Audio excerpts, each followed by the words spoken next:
Mail box, ശ്രോതാക്കളുടെ പ്രതികരണ പരിപാടി.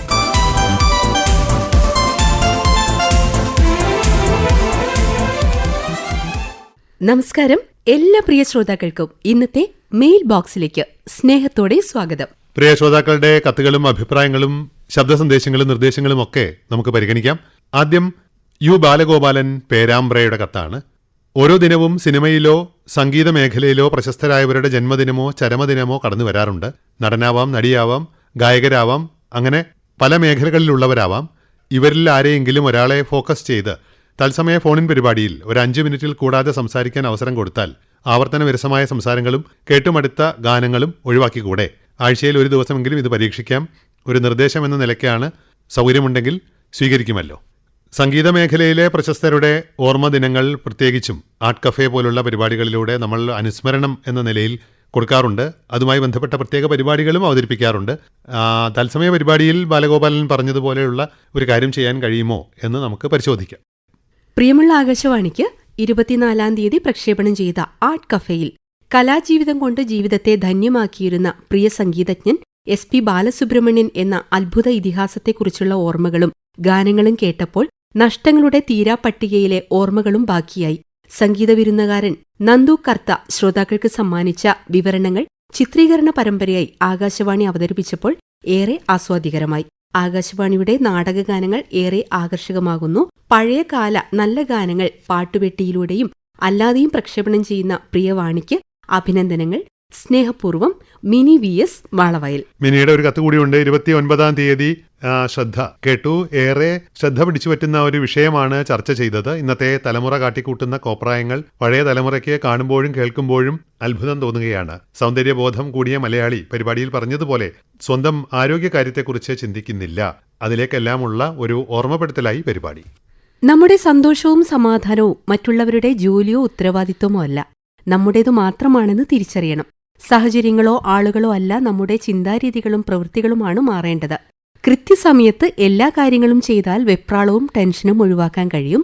26-ാം തീയതി ഡോക്ടർ ഹുസൈൻ രണ്ടത്താണി അവതരിപ്പിച്ച വചനാമൃതം ശ്രദ്ധേയമായി. സന്ദേശം അയച്ചത് മൊയ്തീൻ കുഞ്ഞ് തൃക്കാക്കര. മറ്റൊരു കാര്യം പറഞ്ഞിരിക്കുന്നത്, ഞാൻ എന്റെ വായന എന്ന പരമ്പരയിൽ 29-ാം തീയതി പ്രമുഖ രാഷ്ട്രീയ നേതാവ് പന്ന്യൻ രവീന്ദ്രൻ വായനയുടെ പ്രസക്തിയും പ്രാധാന്യവും വ്യക്തമാക്കിയതിനൊപ്പം തന്റെ ജീവിതാനുഭവങ്ങൾ, നിരീക്ഷണങ്ങൾ, കാഴ്ചപ്പാടുകൾ, പാർലമെന്റ് അനുഭവങ്ങൾ എന്നിവ പങ്കുവച്ചത് ശ്രദ്ധേയമായി എന്നും. ആദർശവാനായ കേരളഗാന്ധി കേളപ്പജിയെ അനുസ്മരിച്ച് കൊച്ചുമകൻ നന്ദകുമാർ മോഡാടി ഫഹദ് രാസയുമായി നടത്തിയ സംഭാഷണം സസ്നേഹത്തിൽ കേട്ടു.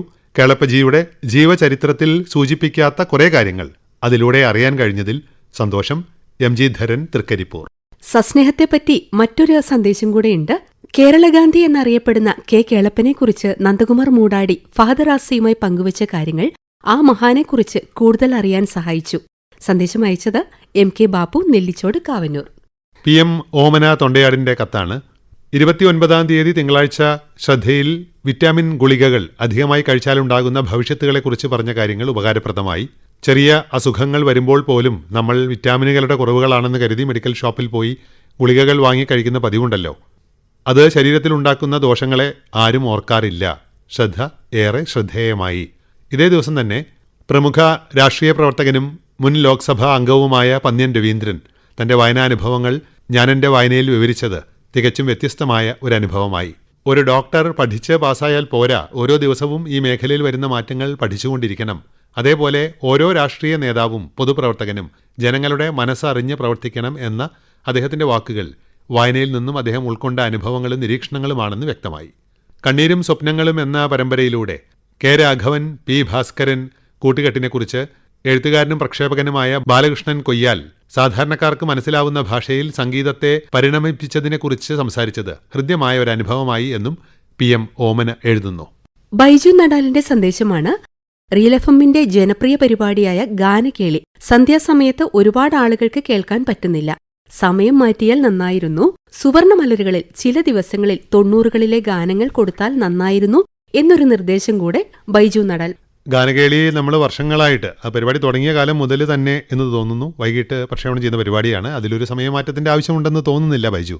സുവർണ മലരുകൾ എന്ന പരിപാടി അതിന്റെ തലക്കെട്ട് സൂചിപ്പിക്കുന്നത് പോലെ മലയാള ചലച്ചിത്ര സംഗീതത്തിന്റെ സുവർണ കാലഘട്ടങ്ങളിൽ നിന്നുള്ള പാട്ടുകളെ ഉൾപ്പെടുത്താൻ ഉദ്ദേശിച്ചുള്ള പരിപാടിയാണ്. 90കളിലെ പാട്ടുകൾ അതിൽ ചേർക്കുന്നത് ഉചിതമാവുമോ? പ്രിയ ആകാശവാണിക്ക് ശ്രോതാക്കളുടെ അഭിപ്രായങ്ങളും നിർദ്ദേശങ്ങളും അറിയിക്കണമെന്ന് കൂടെ പറയുന്നുണ്ടല്ലോ ആകാശവാണി. എന്നാൽ എന്തിനാണെന്ന് പറയുന്നില്ല. അഭിപ്രായങ്ങളും നിർദ്ദേശങ്ങളും അറിയിച്ചാൽ ആർക്കെങ്കിലും എന്തെങ്കിലും ഗുണമുണ്ടാകുമോ? കലൻ കമഴ്ത്തി വെച്ചിട്ട് വെള്ളമൊഴിച്ചാലുള്ള അനുഭവമല്ലേ ഉണ്ടാവുകയുള്ളൂ. ചോദിച്ചതിൽ തെറ്റുണ്ടെങ്കിൽ ക്ഷമിക്കണം. ഈ ചോദ്യം ചോദിക്കേണ്ടത് തന്നെയാണെന്ന് തോന്നുന്നതുകൊണ്ടാണ് ചോദ്യം ഉന്നയിച്ചത്. ചോദ്യത്തിന്റെ ഉദ്ദേശം മനസ്സിലായി കാണുമല്ലോ. ഇത്രയും ചലച്ചിത്രഗാനങ്ങൾ ദിവസവും കേൾപ്പിക്കുന്നതെന്തിനാണ്? കേൾപ്പിക്കാൻ വേറെ പരിപാടികൾ ഒന്നുമില്ലേ എന്നാണ് ചോദിക്കുന്നത്. കത്തയച്ചത് ആന്റണി കോടഞ്ചേരി. ആന്റണിയെപ്പോലുള്ള പ്രിയ ശ്രോതാക്കൾ ഉന്നയിക്കുന്ന നിർദ്ദേശങ്ങളും അഭിപ്രായങ്ങളും ആകാശവാണി സസൂക്ഷ്മം ശ്രദ്ധിക്കാറുണ്ട്, പഠിക്കാറുണ്ട്. അതിൽ ഉൾക്കൊള്ളാൻ കഴിയുന്ന നിർദ്ദേശങ്ങൾ ഞങ്ങളുടെ പരിപാടികൾ തയ്യാറാക്കുന്ന വേളയിൽ ഉപയോഗിക്കാറുമുണ്ട്. അങ്ങനെ ഒരു കൊടുക്കൽ വാങ്ങലിലൂടെയാണ് നമ്മുടെ പരിപാടികൾ കൂടുതൽ ജനോപകാരപ്രദവും വിജ്ഞാനപ്രദവും രസകരവുമായി തുടരുന്നത്. എല്ലാ നിർദ്ദേശങ്ങളും മെയിൽ ബോക്സിലൂടെ പരസ്പരം ചർച്ച ചെയ്യുന്നില്ലെങ്കിലും ഇവിടെയുള്ളവർ അക്കാര്യത്തിൽ ഒട്ടും അമാന്തം കാണിക്കാറില്ല. ചലച്ചിത്ര ഗാനങ്ങളെക്കുറിച്ച് റിയൽ എഫ്എമ്മിലാണ് താങ്കൾ ഉദ്ദേശിക്കുന്നതെങ്കിൽ റിയൽ എഫ്എം പ്രധാനമായും വിനോദ പരിപാടികൾക്ക്, ചലച്ചിത്ര ഗാനങ്ങൾക്ക് മാത്രമായി വിഭാവനം ചെയ്തിട്ടുള്ള ഒരു ചാനലാണ്. അതിൽ മുഴുവൻ സമയവും ചലച്ചിത്ര ഗാനങ്ങൾ വരുന്നതിന്റെ കാരണം അതാണ്. ആവർത്തന വിരസമായ പാട്ടുകൾ വരുന്നുണ്ടെങ്കിൽ അവ ഒഴിവാക്കാൻ തീർച്ചയായും ശ്രമിക്കും. എന്തായാലും തുടർന്നും താങ്കളുടെ വിലയേറിയ നിർദ്ദേശങ്ങളും അഭിപ്രായങ്ങളും വിമർശനങ്ങളും ഞങ്ങളെ അറിയിക്കണം. അതുകൊണ്ട് ഉപകാരമുണ്ട്. ചലച്ചിത്രഗാനങ്ങൾ അവതരിപ്പിക്കുമ്പോൾ അതിന്റെ വിശദാംശങ്ങൾ പറയുന്ന വേളയിൽ പലപ്പോഴും തെറ്റുകൾ സംഭവിക്കുന്നതായി കാണുന്നു. മുൻപുള്ള ജാഗ്രത ഇപ്പോഴില്ലാത്തതുപോലെയും തോന്നുന്നു. സന്ദേശം അയച്ചത് പി മോഹൻദാസ് തമ്പുരുമുക്കം. മറ്റൊരു കാര്യം കൂടെ പറഞ്ഞിരിക്കുന്നത്, ബുധനാഴ്ച ആർട്ട് കഫേയിൽ നവരാത്രിയെക്കുറിച്ചുള്ള പരിപാടി കവിയും കവിയുടെ കാഴ്ചപ്പാടും എന്ന പ്രഭാഷണം പുതിയ അറിവ് നൽകി. പ്രഭാഷകന് നന്ദിയും അഭിനന്ദനങ്ങളും കൂടി അറിയിക്കുന്നു. എന്തായാലും പാട്ടുകൾ പ്രക്ഷേപണം ചെയ്യുമ്പോൾ ജാഗ്രത കൈവിട്ടുകൊണ്ട് ആകാശവാണിക്ക് മുന്നോട്ട് പോകാൻ കഴിയില്ല എന്ന് പ്രിയ ശ്രോതാവിന് അറിയാമല്ലോ. അതിൽ ശ്രദ്ധക്കുറവ് കൊണ്ട് കടന്നുവരുന്ന തെറ്റുകൾ ഉണ്ടെങ്കിൽ തീർച്ചയായും അവ പരിഹരിക്കാനുള്ള പരിശ്രമങ്ങൾ എല്ലാ കാലത്തും ഞങ്ങളുടെ ഭാഗത്തു നിന്നുണ്ട്. തുടർന്നും ആ ജാഗ്രത ഉണ്ടാവും. ഓപ്പൺ ഫോറത്തിൽ ഗീതാദേവി വാസുദേവനുമായി നടത്തിയ അഭിമുഖം വളരെ ഇഷ്ടപ്പെട്ടു. ഓർമ്മയുടെ അറകൾ എന്ന പരിപാടിയിലൂടെ തന്റെ ആകാശവാണി ജീവിതത്തെക്കുറിച്ചും അവരുടെ ഓർമ്മകളെക്കുറിച്ച് പങ്കുവച്ചത് ഒരുപാട് ഇഷ്ടമായി എന്നാണ് പറയുന്നത് സത്യൻ നായർ കരുവള്ളിക്കുന്ന്. രാജൻ എസ് കെ തൂവക്കോടിന്റെ കത്താണ്. ചിരിക്കുടുക്ക എന്ന ദേവരാജൻ മാസ്റ്ററുടെ ഗാനം വീണ്ടും കേൾക്കാൻ അവസരമുണ്ടാക്കി തന്നതിൽ നന്ദി അറിയിക്കുകയാണ്. പാട്ടുപെട്ടിക്കാലത്തിലൂടെ കേട്ട ആ പാട്ട് അന്ന് മുഴുവൻ എന്റെ ചെവിയിൽ മുഴങ്ങിക്കൊണ്ടിരുന്നു. അതുപോലെ ശബരിമലയിൽ തങ്ക സൂര്യോദയം എന്ന പാട്ട് രാഗപരാഗത്തിൽ പ്രക്ഷേപണം ചെയ്തത് പുനഃപ്രക്ഷേപണമാണോ എന്നും രാജൻ ചോദിക്കുന്നുണ്ട്. രാഗപരാഗം പരിപാടിയിൽ പൊതുവെ പുനഃപ്രക്ഷേപണം പതിവില്ല. ശബരിമലയിൽ തങ്ക സൂര്യോദയം എന്ന പാട്ട് ഒരു പക്ഷേ ആവർത്തിക്കാൻ ഇടവന്നിട്ടുണ്ടാകാം. എന്തായാലും അത് പരിശോധിക്കാം. കൊയിലാണ്ടി കൊല്ലത്തു നിന്നും രജിതയുടെ സന്ദേശമാണ്. 29-ാം തീയതിയിലെ ആർട്ട് കഫേയിൽ കർണാടക സംഗീതജ്ഞയും സംഗീത സംവിധായകയും ചലച്ചിത്ര പിന്നണി ഗായികയുമായ ശ്രീരഞ്ജിനി കോടമ്പള്ളി അവരുടെ അനുഭവങ്ങളും ഓർമ്മകളും പങ്കുവച്ചത് ഒരുപാട് ഇഷ്ടമായി എന്നാണ് പറയുന്നത്. ഓപ്പൺ ഫോറത്തിൽ ചൊവ്വാഴ്ചകളിൽ കേൾപ്പിക്കുന്ന ഒരു തെരുവിന്റെ കഥ വളരെ സൂക്ഷ്മതയോടെ കേൾക്കാനിരിക്കുന്ന ഒരാളാണ് ഞാൻ. കത്തയച്ചിരിക്കുന്നത് ബാലൻ NK എടക്കയിൽ. കോഴിക്കോടിന്റെ വികാസ പരിണാമങ്ങളിലൂടെ നടത്തുന്ന ഒരു അനുയാത്ര പോലെയാണ് എനിക്ക് ആ പരിപാടി അനുഭവപ്പെടുന്നത്. പ്രത്യേകിച്ച് ഇപ്പോൾ പ്രക്ഷേപണം ചെയ്തുകൊണ്ടിരിക്കുന്ന മലബാറിലെ റെയിൽ ഗതാഗതത്തെക്കുറിച്ചുള്ള പ്രഭാഷണ പരമ്പര ഏറെ വിജ്ഞാനപ്രദമായി തോന്നുന്നു. ഒരുപാട് പുതിയ അറിവുകൾ എന്നത്തെയും പോലെ ആ പരിപാടിയിലൂടെ പകർന്നു തരുന്നതിൽ ആകാശവാണിക്കും അതിന്റെ അവതാരകനായ ഡോക്ടർ ഷിനോയ് ജസിന്ദിനും നന്ദി അറിയിക്കുന്നു അദ്ദേഹം. ജൈവവളപ്രയോഗത്തിലൂടെ വിഷരഹിത പച്ചക്കറികൾ എങ്ങനെ ഉണ്ടാക്കാമെന്നും അവയെ എങ്ങനെ പരിപാലിക്കണമെന്നും ഉൾപ്പെടുത്തിക്കൊണ്ട് 30-ാം തീയതിയിലെ വയലും വീടും പരിപാടിയിൽ ശാന്ത വടക്കേൽ പങ്കെടുത്ത് സംസാരിച്ചത് ഒരുപാട് ഉപകാരപ്രദമായി. ഞങ്ങളെപ്പോലെ ജൈവകൃഷിയിൽ ഏർപ്പെട്ടിരിക്കുന്നവർക്ക് ആകാശവാണി എന്നും ഒരു മാർഗദർശിയാണ്. നന്ദി അറിയിക്കുന്നു Sarojini VR, Cheruvannur.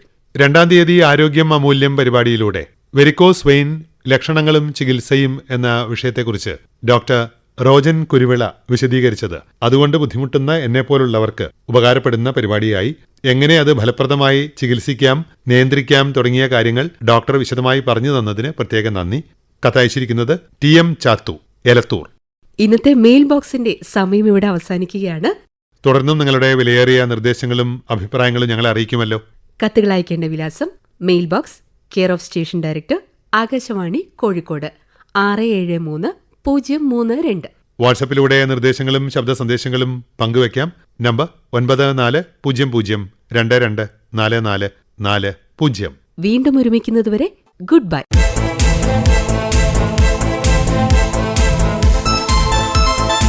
Mail box ശ്രോതാക്കളുടെ പ്രതികരണ പരിപാടി.